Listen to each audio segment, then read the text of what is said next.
ಕಡಲು ಯಾವ ರೀತಿಯ ಕಡಲು ಯಾವ ರೀತಿಯ ಕಡಲಿನ ವಿಜುವಲನ್ನು ಈಗ ನಾವು ನಿಮಗೆ ತೋರಿಸ್ತಾ ಇದ್ದೇವೆ. ಯಾವ ರೀತಿ ಕಡಲು ಆತಂಕವನ್ನು ಉಂಟು ಮಾಡಿದೆ. ಅದು ಕೂಡ ಉಳ್ಳಾಳ ತೀರದಲ್ಲಿ ಈಗ ನಿನ್ನೆ ಮೊನ್ನೆಯಿಂದ ಒಂದು 20-30 ಮನೆಯವರು ಏನು ಸಮುದ್ರಕ್ಕೇ ಅವರ ಮನೆಗಳು ಹೋಗುವಂಥ ಪರಿಸ್ಥಿತಿ ನಿರ್ಮಾಣವಾಗಿದೆ. ಸೊ ಇಂಥ ಒಂದು ಗಂಭೀರವಾದಂಥ ಪರಿಸ್ಥಿತಿ ಇದೆ. ಯಾಕೆ ನಾವು ವರ್ಷಾನುಗಟ್ಟಲೆಯಿಂದ ಕಡಲಿಗೆ ಕಲ್ಲುಗಳನ್ನು ತಂದು ಹಾಕುವ ಕೆಲಸವನ್ನಷ್ಟೇ ಮಾಡಿದೆವು ವಿನಃ ನೇರ ವೈಜ್ಞಾನಿಕವಾದಂಥ ಮಾದರಿ ಅಲ್ಲಿ ಏನು ಮಾಡಬಹುದು. ಮುಂಬೈಯಲ್ಲಿ ಕಡಲ್ ಕೊರೆತವನ್ನು ಯಾವ ರೀತಿ ವರ್ಷಾನುಗಟ್ಟಲೆ ಹಿಂದೆ ಅದನ್ನು ಒಂದು ಲೆವೆಲ್ಗೆ ತಂದಿದ್ದರು, ಅಥವಾ ದಂಡೆಯನ್ನು ಕಟ್ಟಿ, ಬಲಿಷ್ಠವಾದ ದಂಡೆಗಳನ್ನು ಕಟ್ಟಿ, ಅಥವಾ ಕೇರಳದ ಒಂದಷ್ಟು ಜಾಗಗಳಲ್ಲಿ ಯಾಕೆ ನಮಗೆ ಮಂಗಳೂರು ಅಥವಾ ಉಡುಪಿ ಆಸುಪಾಸಿನಲ್ಲಿ ಕಾರವಾರ ತನಕ ಯಾಕೆ ಸಾಧ್ಯ ಆಗಿಲ್ಲ. ಅನೇಕ ಸರ್ಕಾರಗಳು ಬಂತು, ಬೇರೆ ಬೇರೆ ಪಕ್ಷದ ಸರ್ಕಾರಗಳು ಬಂತು, ಅನೇಕ ಮಂದಿ ಬಂದರು ಖಾತೆ ಸಚಿವರಾದರು. ಯಾವ ಪರಿಸ್ಥಿತಿ ಯಾವ ರೀತಿಯೂ ಸುಧಾರಣೆ ಆಗಿಲ್ಲ. ಅನೇಕ ಸರ್ಕಾರಗಳು ಬಂದು ನಾವು ವೈಜ್ಞಾನಿಕ ಹೊಸ ಮಾದರಿ, ನಾವು ಫ್ರಾನ್ಸ್ನ ಮಾದರಿ, ನಾವು ವಿದೇಶಕ್ಕೆ ಹೋಗಿ ಹೊಸ ತಂತ್ರಜ್ಞಾನ ಏನಂತ ಕೇಳಿಕೊಂಡು ಬರ್ತೇವೆ ಅಥವಾ ಏನಂತ ನೋಡಿಕೊಂಡು ಬರ್ತೇವೆ ಅನ್ನೋದನ್ನೇ ವರ್ಷಾನುಮಾರಿ ಬಂದು ಹೇಳಿ ಹೋಗ್ತಾರೆ. ಈಗ ನೋಡಿ ಇಲ್ಲಿ ನೀವು ನೋಡ್ತಾ ಇದ್ದೀರಿ ಈ ದೃಶ್ಯಗಳಲ್ಲಿ ಯಾವ ರೀತಿ ಕಡಲ ತೀರದಲ್ಲಿದ್ದಂಥ ಮನೆಗಳನ್ನು ಕಸಿದುಕೊಂಡು ಹೋಗ್ತಾ ಉಂಟು ಅಂತ ಜನ ದೂರದಲ್ಲಿ ನೋಡುವವರು ಹಾಗೆ ಅನಿಸುತ್ತೆ. ಯಾಕೆ ಇವರು ಕಡಲ ತೀರದಲ್ಲೇ ಹೋಗಿ ಮನೆಗಳನ್ನು ಕಟ್ಟಿದ್ದಂಥ ಕಡಲ ಕಾಯಕವನ್ನೇ ಮಾಡಿಕೊಂಡಿದ್ದವರು ಅವರು. ಆದರೆ ಇವತ್ತು ಅವರ ಮನೆ ನಿಮಗೆ ಕಡಲ ತೀರದಲ್ಲಿ ಕಾಣುತ್ತೆ. ಅದು 8-10 ವರ್ಷಗಳ ಮೊದಲು ಕಡಲೆ ಸುಮಾರು 100 ಮೀಟರ್ ಆಚೆ ಇತ್ತು. ಕಡಲು ಮುಂದಕ್ಕೆ ಬಂದು ಈ ರೀತಿ ಆಗಿದೆ. ಈಗ ಈ ದೃಶ್ಯದಲ್ಲಿ ನೀವು ನೋಡ್ತಾ ಇರುವಂಥದ್ದು ನೋಡಿ, ರಸ್ತೆನೇ ಕೊಚ್ಚಿ ಹೋಗ್ತಾ ಉಂಟು. ರಸ್ತೆಯನ್ನು ಯಾರು ಕಡಲ ತೀರ ನೀರಿಗೆ ಸಂಧಿಸುವಂಥ ಜಾಗದಲ್ಲಿ ಕಟ್ಟೋದಿಲ್ಲ, ಸಾಕಷ್ಟು ಜಾಗವನ್ನು ಬಿಟ್ಟೇ ಕಟ್ಟಿರ್ತಾರೆ. ಸೊ ಇದ್ದಂಥ ಜಾಗನೂ ಹೋಯ್ತು, ಮನೆಗಳು ಹೋಯ್ತು, ತೆಂಗಿನ ಮರಗಳು ಹೋಯ್ತು. ಆನಂತರ ಈಗ ರಸ್ತೆಯೂ ಹೋಗ್ತಾ ಉಂಟು. ಸೊ ಹೀಗಾಗಿ ಇಂತಹ ಪರಿಸ್ಥಿತಿ ಇದು ಉಳ್ಳಾಳದಲ್ಲಿ ಎದುರಾಗಿರುವಂಥ ಈ ಸಂದರ್ಭದಲ್ಲಿ ನಿಮ್ಮ ಜೊತೆಗೆ ಉಚ್ಚಿಲದಿಂದ ಸ್ಥಳೀಯರಾಗಿರುವಂಥ ರಂಜಿತ್ ಅವರು ನೇರ ಸಂಪರ್ಕದಲ್ಲಿದ್ದಾರೆ. ರಂಜಿತ್ ಅವರೇ ನಮಸ್ಕಾರ. ನಮಸ್ಕಾರ ಸರ್. ನಮಸ್ಕಾರ.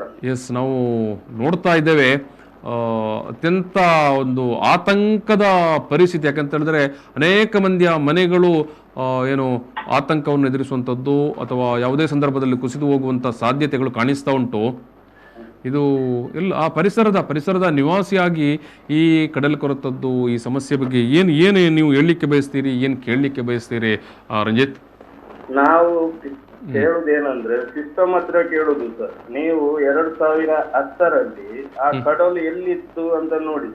ಖಂಡಿತ. ಈಗ 2020ರಲ್ಲಿ ಕಡಲು ಹೇಗೆ ಉಂಟು ಅಂತ 10 ವರ್ಷದಲ್ಲಿ ಇವರಿಗೆ ಆ ಮಾರ್ಗದಿಂದ 250 ಮೀಟರ್ ದೂರವರೆಗೆ ಸ್ಥಳ ಇತ್ತು.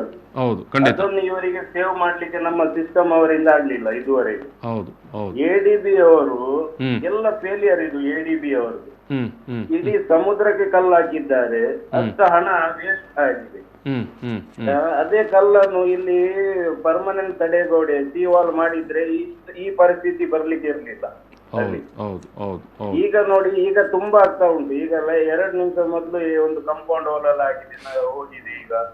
ಈಗ ತುಂಬಾ ಒಳಗೆ ಬಂದಿದೆ ಸಮುದ್ರ. ಈ ಈಗ 10 ದಿವಸದಿಂದ ದಿವಸಕ್ಕೆ 2 ಲಾರಿ ಕಲ್ಲು ಬರ್ತದೆ. 2 ಲಾರಿ ಕಲ್ಲಲ್ಲಿ ಏನಾಗ್ಬೋದು ಸರ್ ಇಷ್ಟು ಇದಕ್ಕೆ? ನೀರಿನಲ್ಲಿ ಹೋಗುತ್ತೆ ಅಷ್ಟೇ, ಕಲ್ಲು ಕೂಡ ಹೋಗುತ್ತೆ. ಮತ್ತೆ ಇವತ್ತಲ್ಲಿ ಆ JCB ಖಾಲಿ ಒಂದು ಉಂಟು, ಯಾರು ಕೆಲಸದ ಒಂದು ಟ್ರಕ್ ಕಲ್ಲು ಬರುವುದಿಲ್ಲ. ಇದು ಎಲ್ಲ ನಮ್ಮ ಎಡಿಬಿ ಅದು ಫೇಲಿಯರ್. ಇದಕ್ಕಿಂತ ಎಲ್ಲರಿಗೆ ಒಂದು 50 ಲಕ್ಷ ಹಣ ಕೊಟ್ಟಿದ್ರೆ ಅಲ್ಲಿ ಎಲ್ಲರೂ ಮನೆ ಬಿಟ್ಟು ಹೋಗಿ ದೂರ ಸ್ಥಳದಲ್ಲಿ ಮನೆ ಕಟ್ತಿದ್ರು. ಹೌದು, ಖಂಡಿತ ಖಂಡಿತ ಖಂಡಿತ ಖಂಡಿತ ಖಂಡಿತ. ಕೋಟಿ ಹಣವನ್ನು ವೇಸ್ಟ್ ಮಾಡ್ತಾ ಇದ್ದಾರೆ ಇವರು. ಇದು ರಂಜಿತ್ ಅವರೇ, ಏನು ಈ ಮಳೆಗಾಲ ಅಥವಾ ಈ ರೀತಿ ಜೋರಾಗಿ ಕಡಲ್ ಕೊರೆತ ಆಗುವಾಗ ಕಲ್ಲು ತಂದು ಹಾಕುದಾ? ಆದ್ರೂ ಸರ್ ನೋಡಿ ಸರ್, ಎಷ್ಟು ವರ್ಷ ಮೊದಲು ಈ ಸ್ಥಳ ಇರ್ಲಿಲ್ವಾ? 100-500 ವರ್ಷಕ್ಕಿಂತ ಸ್ಥಳ ಉಂಟು. ಹೌದು ಹೌದು. ಇವರು ನಡುವಿನಲ್ಲಿ ಕಲ್ಲು ಹಾಕಿದ್ದ ಕಾರಣ ಇದಕ್ಕೆಲ್ಲ ಈ ಆಗ್ಲಿಕ್ಕೆ ಕಾರಣ ಅದೇ. ನಡುವಿನಲ್ಲಿ ಪ್ಲಾನಿಂಗ್ ಇಲ್ಲ, ಏನು ಪ್ಲಾನಿಂಗ್ ಇಲ್ಲ, ವಿದೌಟ್ ಪ್ಲಾನಿಂಗ್ ಮಾಡ್ತಾ ಇದ್ದಾರೆ ಇವರು. ನೀವು ನಡುವಿನಲ್ಲಿ ಕಲ್ಲು ಅಂತ ಹೇಳಿದ್ರೆ ಹೊಸ ಬ್ರೇಕ್ ವಾಟರ್ ಅನ್ನು ನೀವು ಹೇಳುವಂತದ್ದು. ಬ್ರೇಕ್ ವಾಟರ್ ಅದರಿಂದ ಏನು ಉಪಯೋಗ ಆಯ್ತು? ಎಷ್ಟು ಹಣ ಹಾಕಿ ಏನೇನ್ ಮಾಡಿದ್ರು, ಎಂತ ಆಯ್ತು? ಅಂದ್ರೆ ಬ್ರೇಕ್ ವಾಟರ್ ಅನ್ನು ಬಾರಿ ಒಂದು ಅನ್ಸೈಂಟಿಫಿಕಲ್ ಆಗಿ ಅವೈಜ್ಞಾನಿಕವಾಗಿ ಮಾಡಿದ್ರು ಅಂತ ನೀವು ಹೇಳ್ತೀರಿ. ಸರ್ ನಮ್ಮಿಂದ ಒಂದು 25 ಕಿಲೋಮೀಟರ್ ಆಚೆ ಹೋಗಿ ಕೇರಳಕ್ಕೆ, ಅಲ್ಲಿ ನೋಡಿ ಸೀ ವಾಲ್ ಹೇಗೆ ಉಂಟು. ಹೌದು ಹೌದು. ಅದೆಲ್ಲ ನೋಡಿ ಕಲಿಬೇಕು ನಮ್ಮ ಇವರು ADB ಅವರು. ಅಲ್ಲಿ ಕೇರಳಕ್ಕೆ ಹೋಗಿ ಕಲ್ದು ಬರ್ಬೇಕು ಹೇಗೆ ಮಾಡುದು ಎಂತ ಮಾಡುದು ಅಂತ. ಕಲೀಲಿಕ್ಕೆ ಇದು ರಂಜಿತ್ ಅವರೇ, ನಾನು ಆಗಲೂ ಕೂಡ ಹೇಳಿದೆ ನಿಮ್ಮನ್ನು ಮಾತಾಡಿಸೋಕ್ಕಿಂತ ಮೊದಲು, ನೀವು ಏನು 10 ವರ್ಷದ ಕತೆ ಹೇಳಿದರೆ, ನಾನು 25 ವರ್ಷದಿಂದ ನಾನು ಕೂಡ ನೋಡ್ತಾ ಇದ್ದೇನೆ. ಮತ್ತೆ ತುಂಬ ಸರ್ಕಾರಗಳು ಬಂತು, ಸಚಿವರುಗಳು ಬಂದರು, ಕಡಲ್ ಕೊರೆತ ಆಗೋಗಿ ಬರ್ತಾರೆ, ಬಂದಾಗ ಹೇಳ್ತಾರೆ ನಾವು ವಿದೇಶಕ್ಕೆ ಹೋಗಿ ಹೊಸ ತಂತ್ರಜ್ಞಾನ ನೋಡಿಕೊಂಡು ಬರ್ತೇವೆ, ಕೇಳಿಕೊಂಡು ಬರ್ತೇವೆ ಅಂತ.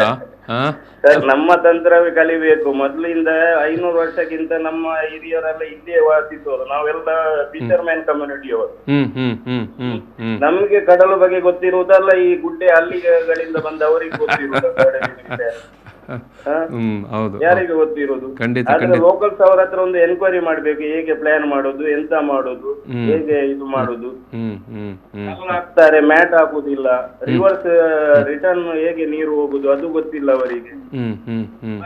4 ಲೋಡ್ ಕಲ್ಲು ತರ್ತಾರೆ, ಹಾಕಿ ಹೋಗ್ತಾರೆ. ಎಂತ ಕಾರಣ ಅದಕ್ಕೆ? ಕಾಂಟ್ರಾಕ್ಟರ್ಗೆ ದುಡ್ಡು ಆಯ್ತು. ಆಯ್ತು, ಕಲ್ಲು ಎಲ್ಲಿಂದ ಬರುದು, ಯಾರ ಮನೆಗೆ ಹೋಗ್ತದೆ, ಅದರ ಹಣ ಎಂತ, ಯಾರ ಜಾಗೆಯಿಂದ ಕಲ್ಲು ಬರ್ತದೆ ಎಲ್ಲ ಅವರಿಗೆ ಫಾಯ್ದಾ. ಅವರಿಗೊಂದು ಪ್ರತಿ ವರ್ಷಕ್ಕೊಂದು ಪರ್ಮನೆಂಟ್ ಕೆಲಸ. ಇದೇ ಒಂದು ಬಿಸ್ನೆಸ್ ಆಗಿದೆ ಸರ್, ಬಿಸ್ನೆಸ್ ಇದೆಲ್ಲ ಈಗ.